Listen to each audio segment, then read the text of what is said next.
I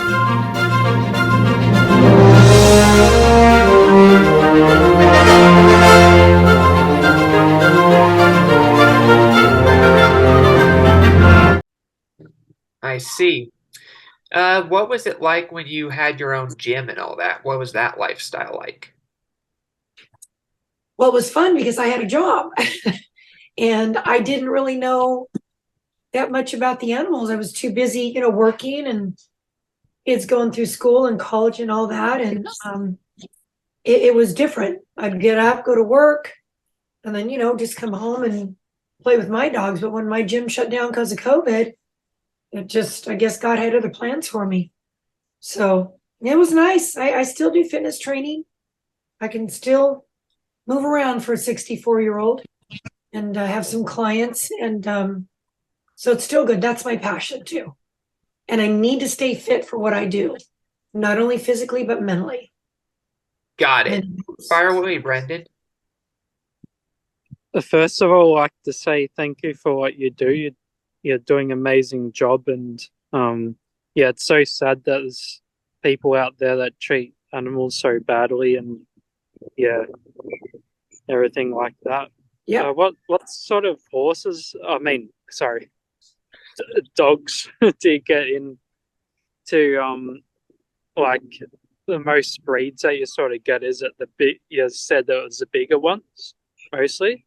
yeah. So Brendan, the most dumped breed right now is the German Shepherd. Oh gosh. Yeah, German Shepherd. Second is the Husky, and third is the pit bull. And it used to be reversed. It used to be the pit bull, the Husky, and the German, but those are the top. For example, there was a 6-year-old German Shepherd. She was taken to the shelter, and we did get her to a foster, and she's so docile and so calm. But to find a rescue, we even offer money. We raise money, we offer money, but then they have a hard time. Even if it's a specific pit bull rescue, they have a hard time.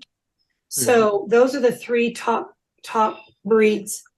And honestly, if they stop breeding all dogs for 10 years, you guys, I couldn't even catch up.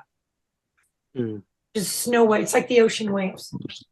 And the very little ones, the very, very little ones, the girl that traps for us, Cheryl, she's like a MacGyver. She probably last week got 4. I'm not kidding you. We couldn't tell what sex they were because they were that matted. Oh gosh. And they had sticks, on their bums, and we couldn't tell.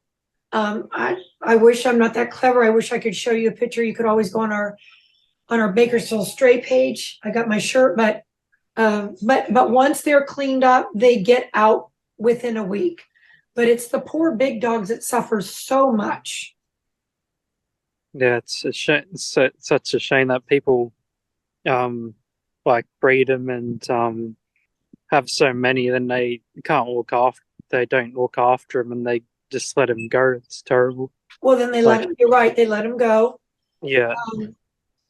Couple other stories. Last night, I get a call from my friend who lives in San Diego.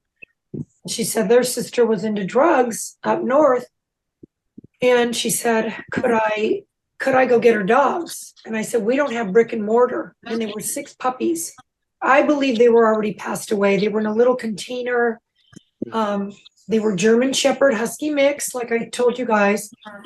Well, thank God one of my friends works at the animal control, and I got the address of this perpetrator, and I need to talk to her tonight, but I think she went and saved the dogs. And that's not the norm.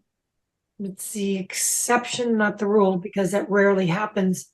So it's not enough just to get our animals that we feed and see. Everybody calls in because they don't understand we don't have brick and mortar. They just think we're, take the dog, pick it up. We don't have that. So that's one of our, but we're working on it. We're working on it. Yep. Yeah, I see what you mean. So how'd you meet Steve Spiro, and what did you do with him?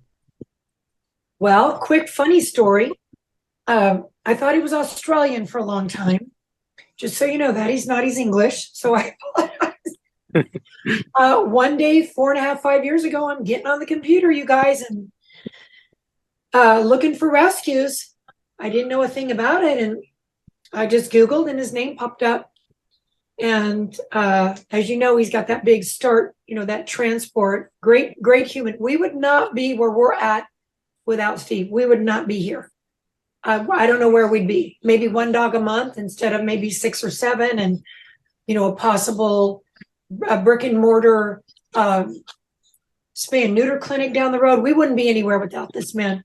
So long story real quick, it's a funny one. I got on there and I talked to him, and he had a heavy accent, and he said, I know where you're at and I know what's going on up there. I'm going to send you $1,000. And I go, you are? He goes, yeah. He goes, and if you screw me over, I know where you're at.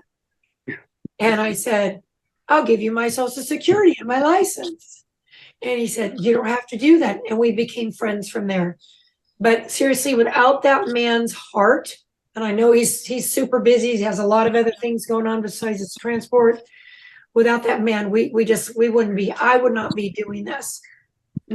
Hundreds of dogs would have perished without Steve Spiro. Yeah, he's a really great guy. I met him Yeah. in LA a little over a year ago, and we had a coffee together, and we got to learn about each other and what we do. And yeah, and I even get lots of comments on YouTube on his episode where people have mistaken him for some other guy named Steve Spiro that just Oh, happens to really? coincidentally look like him, but they're completely different people. Yeah. I think he corrected me a number of times. I think it's Spiro. Oh, I'm not sure. Steve Maybe I'm wrong. Spiro. Spiro. I'm not sure. I just call him boss. Yeah, I know what you mean for sure. Yeah, no, he's a wonderful human being that has done a lot for Kern County. I don't even think he's ever been here, to be honest with you. He knows where we're at. You know, he's great. That's how I met Steve. Just on a fluke. Nice, nice. Fire away, Brendan.